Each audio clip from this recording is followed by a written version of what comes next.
في سنة 2009 معمر القذافي وقف على منصة الأمم المتحدة وقال كلام محدش قدر يقوله قبل كده. قال لهم ليه الأمم المتحدة مقرها في نيويورك؟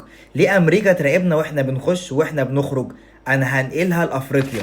الدولار مش عملة مقدسة. من النهاردة البترول اللي بيتصدر من أفريقيا لازم يدفع مقابله بالذهب مش بالدولار. الكلمة دي كانت كفيلة ان هي تقلب امريكا كلها ضد معمر القذافي، وساعتها بدأوا يتكلموا عنه انه مجنون وانه ارهابي وانه خطر على العالم.